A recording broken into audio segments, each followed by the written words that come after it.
Hi, welcome to Model Railroad University.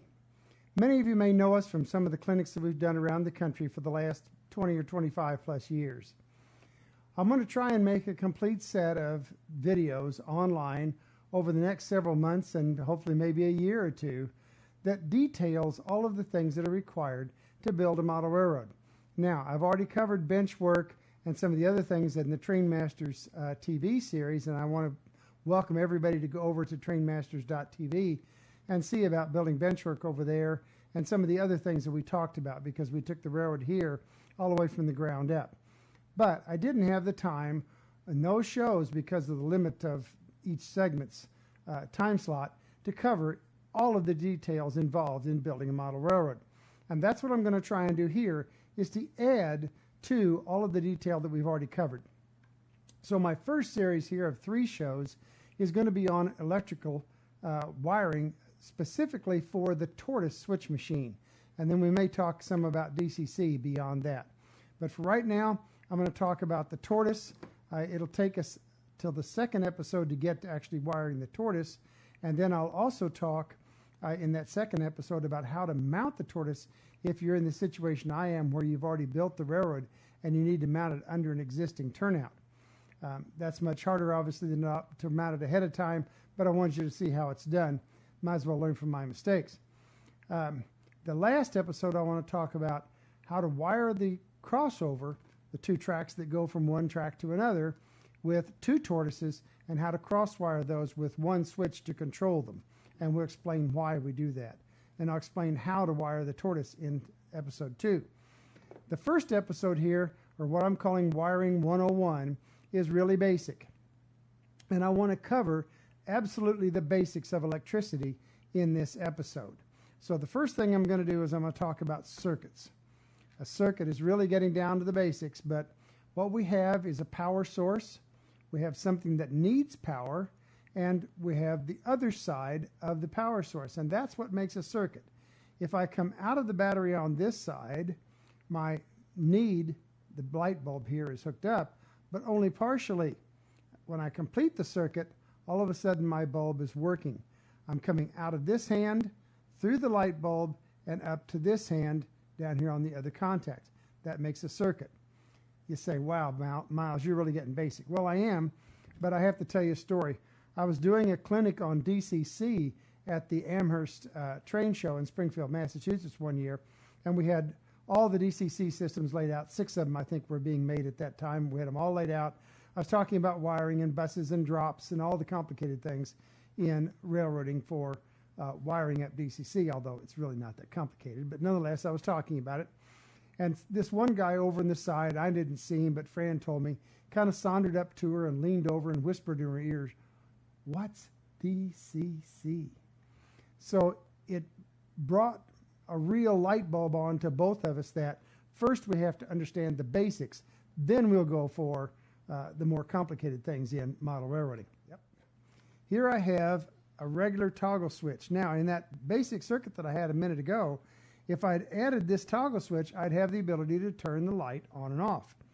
The center contact here is the red wire, and depending on which way I throw it, left or right, I get the power going from red to yellow or red to white. Now, that's something that you need to learn first, is that normally in a switch that has multiple throws like this, the center contact is the one into which the power goes, and then you can select whether it goes left or right. So knowing how to switch power on and off is one thing, but knowing how to reverse it is another, and that's a key element to model railroading. So let's take a look at how we can reverse the circuits that we apply to our model railroads. Let's bring my clamp down here, because it's my little helper.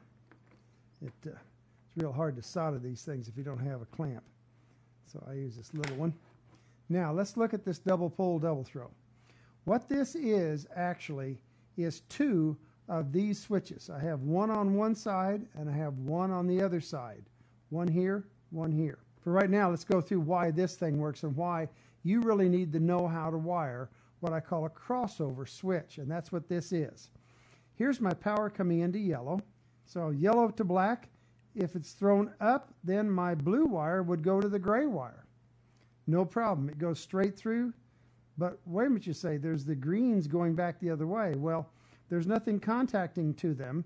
So even though the black is here and my yellow voltage is going to black and coming back here, it's just dead. There's nothing there on the bottom to contact to. So yellow goes to black, blue to gray. If, however, I throw the switch down, now the yellow goes to the green crossover wire, comes across, and it becomes gray. So the yellow wire that was black when it was up is now gray when it's down. And the same thing with the blue wire. It was gray.